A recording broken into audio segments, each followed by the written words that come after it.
Well, I see some familiar faces in here tonight. If you were at the first or second public meeting, thank you for joining us again. If this is new for you, we're also really grateful that you're here. We've got a lot of really cool ideas to share with you, and I talk a mile a minute, so I'm going to try to compress a ton of information in what we hope is a 30-minute presentation supported by Craig. So we've been inspired by a lot of things as we're looking at this. We've been looking at the history of the city. One little fun fact, these are photos from the early 1900s, and you can see this is actually what the Lowe's Hotel is built on. So some of this grade change has been a challenge in the city. In fact, Truman Road did not actually connect west beyond Baltimore for a number of years until really the convention center was built. So it was a fun little learning exercise to understand how the physical geography of this area has shaped the site. We're also trying to understand, I live on the West Coast, I live in San Diego, wouldn't purport to come here and tell you what your city is about, but trying to find the things about Kansas City that are inspirational. And I think what's really one of the most inspiring things is the way that the city is continuing to grow and adapt, and how your city is really poising itself for the future, of which this park we think can play a really significant role in transforming the downtown center city area. We're also inspired by nature. And while I wouldn't tell you that these things are explicitly exactly going to be found somewhere in the project, Missouri is full of a number of really amazing outdoor spaces, and trying to find those as references. So there's, again, grounding this in the region, that the people, the place, and the culture. So it really says this is Kansas City. So in addition to being inspired by things, we've done a lot of investigation and due diligence, looking at a number of things, zoning, land use, transportation. We've got obviously the streetcar, buses, and bike connections. One of the biggest and most challenging things about this project, aside from being built over a freeway, is the fact that there's a significant amount of grade change that happens just in these 4 blocks. So Walnut is really the low point here, and it's about 10 feet up to the east to go to Grand, and it's 10 feet up to go to Truman. I'm sorry, west on Truman to Maine. From Maine to Baltimore, it's about another 12 feet. And then from Baltimore to Wyandotte, it's about 35 feet.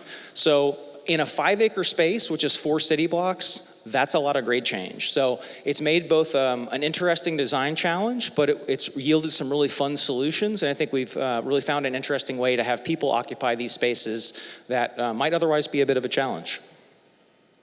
So again, we've had 2 other public workshops, one at the downtown YMCA, just to northwest of here, another one here in this space. In the first meeting, we asked people, what did you want to see in the park? What kind of things were important to be in this new South Loop project? We did, over the course of this process, we've touched almost 2,700 people for surveys and in person. A lot of it was done online. I'm not going to read these to you, but you can see kind of how the priorities were organized in terms of what the voting elements were.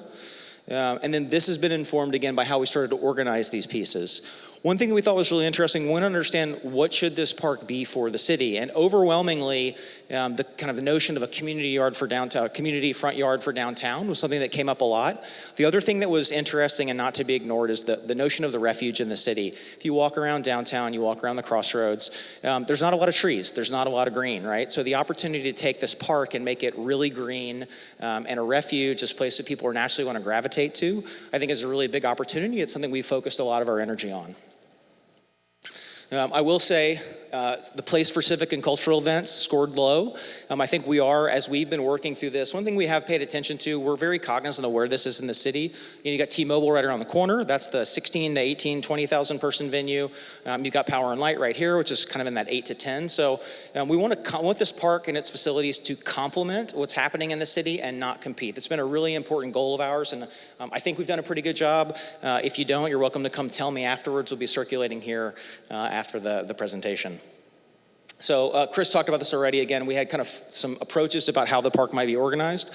One of the things that's been interesting and generated a lot of discussion is the notion of closing one of the roads. I cannot, in this time that we have allotted, to talk about all these issues, but we think combining some of these spaces, there's some challenges, but there are also a lot of opportunities to connect these spaces and make them more powerful and more meaningful for the city. You can also bend my ear about that after the presentation. We heard some really interesting things. One, we asked, what do you think about these original concepts, the ones that I was just showing you? Again, I'm not going to read these for you. You read them much faster than I could say even one of them. But really informed, thoughtful discussion. People were concerned about how is it going to be designed, what's going to go in it, how is it going to be paid for, and how is it going to be taken care of.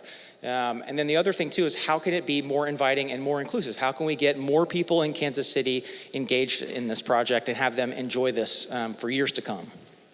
So we've been chewing on all this as we've worked back to come through with these presentations for you today. So this is very similar to a diagram we presented the last time. Again, the idea that this section from Wyandotte to Baltimore, because of its geometry, its shade, it is a little bit more of the refuge. It's going to be a little greener. That the section from Baltimore to Maine is then maybe kind of an opportunity for children and families, something that's an unmet need in the downtown area. And then the final eastern block, because of its proximity to Power and Light and to T-Mobile, that this is the place for community. This is the big gathering block. It's the place where you can go for the big event, but it's also just a great place to hang out on a Tuesday or a Wednesday afternoon when there's not a special event happening in the park. Again, trying to bring this back to these ideas of landscape installation, trying to take some of these natural systems and figure out how to make those kind of unique characters that are then expressed visually in the park. And I think you'll see a little bit of that when we start to show you some of the eye level and the bird's eye renderings that we have at the end of the presentation. So we're just going to jump right into it. Again, the far western block, this is that transition down from the convention center and adjacent to the Lowe's Hotel. The playground block kind of abuts here, this edge along the streetcar along Main. And then the eastern super block, this is that connection from Main all the way to Grand. And this is really that space for gathering and for large events. So I talked a lot about the grade change. One thing that's it's important to our firm, but also really personally important to me, is that things are accessible, that no matter what your physical ability, whether you can walk under your own power, you're pushing a stroller, you're in a wheelchair, you have some other sort of mobility device, you can get anywhere. And we've got a design that allows you to start at the very top here, the corner of Wyandotte in front of the convention center, and make a path without any sort of ramps, landings, or anything, get you all the way down and then through the park in a number of different opportunities. Our play spaces and all those spaces are all kind of going to be fully ADA accessible. We really want everyone who can to be able to participate and use this park to the fullest of their abilities. Didn't mention one thing we are looking at is as we look at study a road diet for Truman Road, there's actually some diagrams on those NEPA boards on the far left of this wall. We are looking at putting a road diet on Truman. A few exceptions. There's some diagrams that speak more explicitly to that, but we are talking about adding a bike lane that runs east-west, and then also have a shared mobility hub for bikes, scooters, things of that nature, because we really want you're well connected to the streetcar. There's bus lines and bike lanes that happen along Grand. So really trying to reinforce this. We know that people are going to want to come to this park. We want to get them there in as many different ways, preferably as low carbon as possible, to this location. So a little bit about the vertical structures. There's three primary structures that are amenity to the park. First, there's the play block amenity building, which is administrative, kind of incubator retail, public gathering space, big deck that oversees the playground space. Next is the food pavilion, which is going to provide the food options for the park. And we'll talk more about that in a minute, but it's a diverse group of different food vendors within the hall. And then finally, the performance pavilion, which is the iconic piece overall into the park that's going to provide opportunities for performances within the park. So one thing that was really interesting, inspired by what was being done at the airport and the focus here from the downtown council about kind of small business support, we really focused, rather than a restaurant or something like that, we really wanted to have a food hall option because it allows small businesses that are trying to break into the market. So you have something new that comes into Kansas City. You don't get a big brand that comes in. It's going to be something new, a little bit of variety, but also if Craig likes sushi and I want to eat ice cream for lunch, we can go to the same place and have different choices and a bunch of different variety. Yeah. Ice cream for lunch guy right there. All right. Exactly. Yeah. And it's a bit of an incubator spot for those different food vendors. Exactly. And the same thing, there is a ground level retail opportunity that's proposed right now. Again, These plans none of this stuff is final. This is the very beginning of the process. But these ideas are ones we're very excited about. So just bringing them the opportunity for small businesses to have a part in this and to continue to grow with the park and with the city. From a programming perspective, I think this is really spelled out in the renderings, but I'll try to cover it from a high level. Again, kind of this notion that you're connected. There's a hospitality moment connected to both the convention center and the hotel, that if you're here for a convention, staying in the hotel, this may be your first time to see Kansas City. If you're coming in from outside the center city, it may be their first time in a while to come in. So having that kind of, that some attention to detail about those spaces. We think there's a series of gathering spaces that will come down this hillside as we navigate through that ADA accessible route. This playground block is really dominated mostly by playground experience. And this is only about 23,000 square feet, so we want to get the most bang for the buck on that block. And then here, again, this is an event lawn that's good for about 5,000 people. There's a small an interactive fountain plaza back here that overlooks that, so it connects, again, that longest section to the west block. And there's a series of gathering spaces of different sizes and scales, so whether you're by yourself and you just want to sit in the sun for an afternoon on your lunch break, or if you're here with friends, you're trying to grab something to eat and go hang out in the park on a Saturday afternoon, there's a wide variety of choices. And then finally, there's already some residential 3 lights just opened. We think that these kinds of public open space investments tend to draw more residential development and densifying the center city. So I think it's law in Kansas City that you guys have to have a dog if you live in an apartment. I'm not sure if that's been codified or not, but we really want to have a dog park here. We think that's one, it's just the reality of people living in small urban environments. You got to get your dog out, but you might take your dog to the dog park every day. You may not take your kids to the playground. So there's a layer of safety and security that the dog park also brings to these projects, that early in the morning, late at night, there's extra eyes on the park, and people in the park using it for the things we want helps deter people who are doing the things that we don't want. Let's see. So we'll start talking first about the west block. This is the one with the complicated grading conditions. So again, we're very high here on Wyandotte, lower on Baltimore, almost 40 feet, but depending on which corner you're standing at. So there's, again, this notion of the hospitality terrace. You'll come out of the Lowe's and there's a terrace here, accommodations for food trucks along the street. So one, it could be completely independent of the convention center and the hotel. You could have a little street fair that would happen up on the Wyandotte section, but also if there's a major convention or something inside that's happening, it can spill outside in the street and introduce all those people who may be seeing the city for the first time. They can draw them into the park and kind of get them excited about what they can do here. So again, the smaller hospitality terrace, more of a plaza here that could be multi-use. You could clear the tables and chairs out and make it a big tented space for all kinds of different events. A series of games. Then there's a series of, you take this accessible route, which winds all the way down here. That's how you get if you can't take the steps or anything like that. And then there's a series of other programs. There's some seating zones. There's places just to hang out when under some shady trees. There's a little bit of a family zone here, just trying to get more activation and energy to bring people up this hillside or maybe down from the hotel. And then on Baltimore, there's one space that has really just kind of got a mix of everything. So if you're walking by on Baltimore, it's a couple of feet up, but you can see it clearly, and it's a place to come hang out in the shade and enjoy the afternoon. This is kind of a bird's eye view. Again, that convention center's in the back. This is Lowe's on the left, hanging out over Baltimore. You can see in all these renderings, there's going to be a little key plan down here. But then the idea that, again, this winding path and a series of spaces, and we're using all this grade change to create and sculpt these spaces, so there's lots of opportunities for people to hang out and spend their time in these spaces. So this is the top, the hospitality terrace. Again, food truck, power, and other accommodations. We really, because this is an existing bridge right here on Wyandotte, we can't modify that. So bringing shade trees as close as we can to the edge of our bridge structure. And then again, opportunities for group seating. You can see some cafe tables and chairs here in the back for that Wyandotte Plaza area. This is that plaza. So again, you could clear this out and put a big tent for special events. There's also the opportunity, we think, to bring some public art, so we have a bit of a chain to draw people down from this upper level and into the mainline section of the park. Again, big focus on native plants, trees. We want this to really feel like it is anchored in a sense of place here in the Kansas City region. Lower terraces have a couple of different options. The idea that there might be fire pits, other kinds of casual seating, where you just sit in a beautiful garden atmosphere. There's the notion that there's these kind of informal scrambles up, so you can have kind of fun, take an adventure. It might be also a place that kids, if they just want to burn off some energy, they can go just kind of run up and down if they're supervised. Small family zone here with some racing slides. So again, just trying to get a little bit of extra activation and energy up here. And again, just all this connected, again, unified by one single accessible path.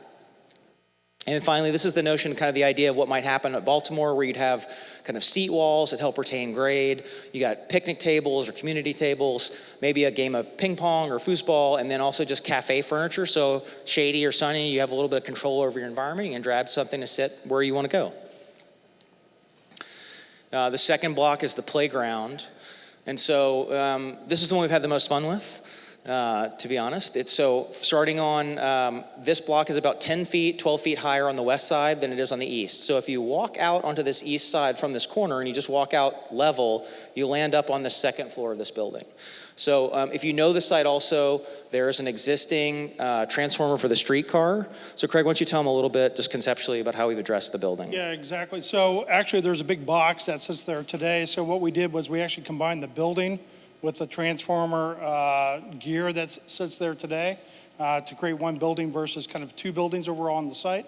I mean, again, this deck is really for you to overlook and see the playground block, be part of that activity that happens down there.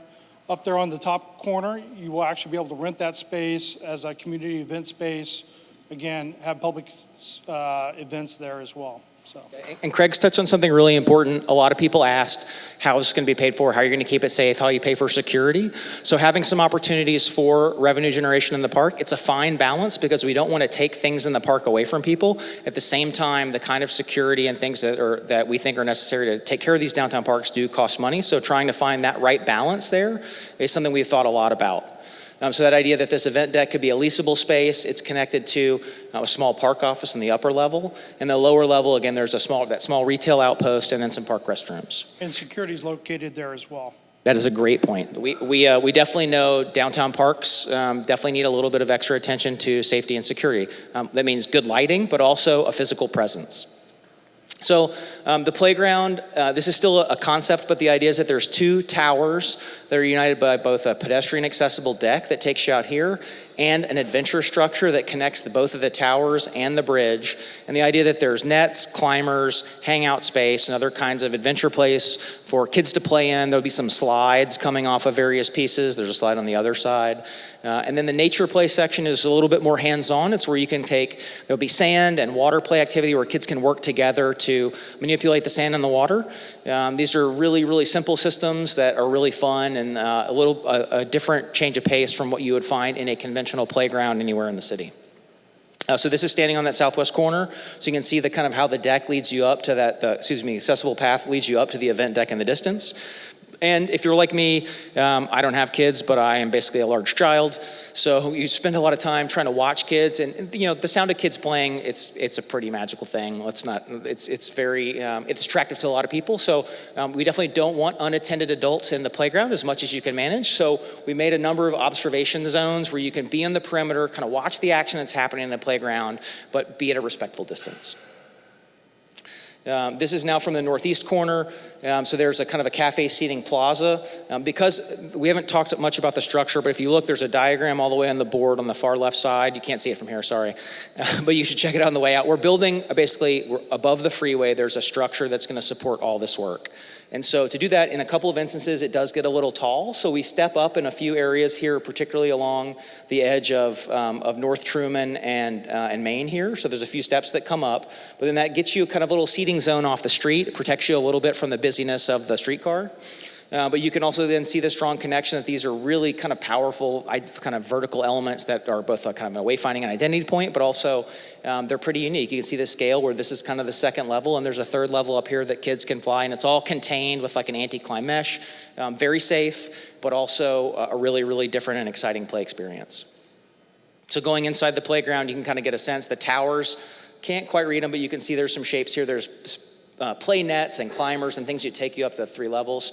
The children's area would have dedicated restrooms. If you're there with a couple of kids, you don't want to have to pack all of them up to take one of them to the bathroom outside. So that's just an easy way to manage that and help people extend the day and their time inside the playground. And then you can see where that bridge kind of passes through the adventure structure, and this space is filled with nets and climbers, hammocks, other places for kids to occupy, hang out, and have a good time. And then this is just an illustration of what that kind of, that nature play space looks like. That would be, again, this is the water, so there's all these different pieces that the kids, they can press buttons and activate springs. They can turn the wheel, and the wheel sends water down the line. There's dams, so they can manipulate this. So kids working together they learn, not only they have fun kind of manipulating something, but they work with each other to figure out how to accomplish different outcomes. And so in addition to working on kind of all the fun mobility, working your body, there's things to work with and train them in both mental and social development. And then finally, the East Block. Craig, why don't you talk a little bit about the food hall and the pavilion? Sure. So the food hall is again, most of you probably been to a food hall. It has 7 locations for different vendors within the food hall. Lots of great indoor-outdoor connectivity. Very much the placement of the food hall and the pavilion were on purpose. Again, thinking about those outdoor events and activities. Can you sit there and eat, watch a performance? On the day-to-day, lots of people out on the lawn, at the interactive fountain. So that was a big part of the placement and the idea of these structures. And the pavilion is really an iconic piece. I'm right in the center of the park, draws you from west to east. Again, it's a pavilion, performance pavilion, but on a daily basis, it serves as a shade structure, a place for gathering. We have both small events on one side and large events on the other side of the structure. So kind of a multi-purpose piece of artwork. Absolutely, and it's really important. We want to make something that works for the performances and the events you might have in the park 10, 15 days a year, but that other 350 days a year, it needs to be a great people place. It wants to be shady, it wants to be comfortable. It's a place where you'd grab a chair and table and go hang out with your friends on a Sunday afternoon when the weather's great. So just talk about just this block a little bit. Again, the food hall, strong visual connections, dining spaces on all three sides, east, west, and south. And then also this connection to an interactive fountain plaza here. It wouldn't be the city of fountains if we didn't try to sneak one in. But this is a little bit of a different thing. It's not like a fountain that becomes a planter when it's no longer run. It's a very thin membrane of water. You just turn it off and it becomes extra plaza space. So it's not just kind of an obstacle in the wintertime, it's part of the park.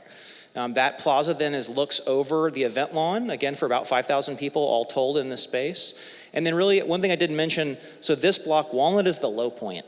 And so one thing we've done is we locate the pavilion so that you're looking from the high side down to the lowest point. The pavilion also features an event plaza, so we've got a lot of green here, so we do want to have a couple of paved plaza spaces that you can do a little pop-up market. You could have any kind of special events. There could be different kinds of programming activities, but also when you do have that concert out here, this is where you set up the green room, you put up tents, and you kind of hold. That's where all the kind of the heart of the event happens, and then it breaks right down. We listened a lot to the notion this really wanted to be a refuge and wanted to be a green space. So this is a prairie garden in the center here. It's a series of berm landscape spaces. And again, this Grand Street Terrace, this is a little bit more of a kind of an urban intervention where it's a series of step terraces where you can just hang out and enjoy the afternoon.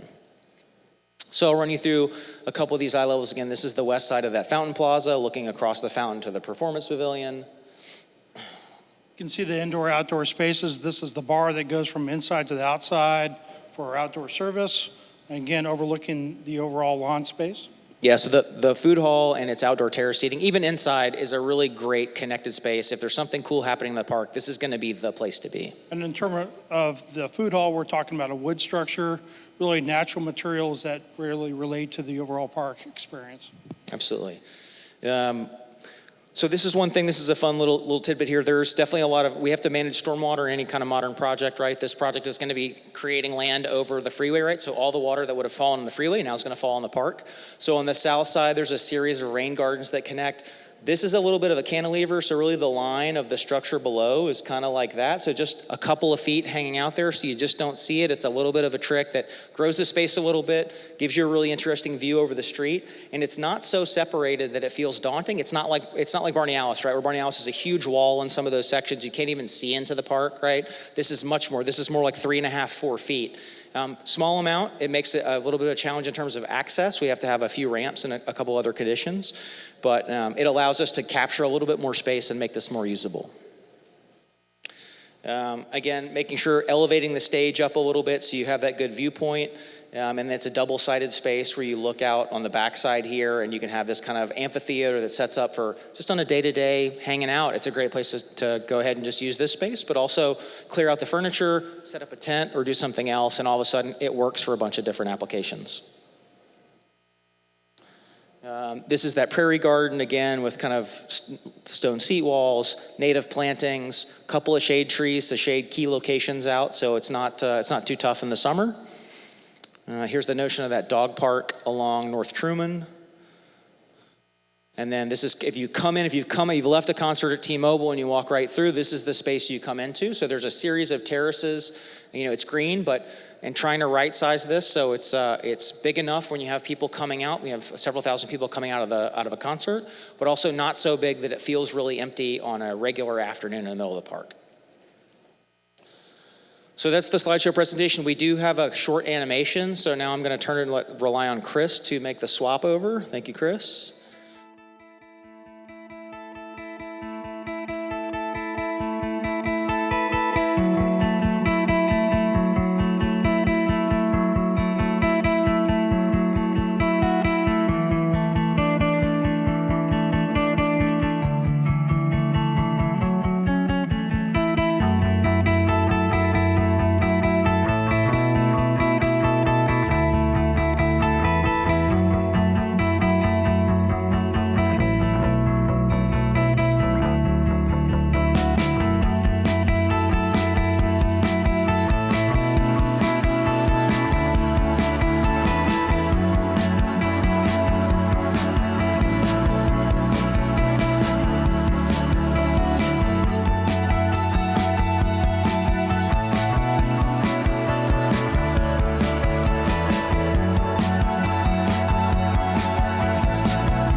All right. Well, we obviously we spent a lot of time and energy. We're really excited about this. We'd love to hear what you think.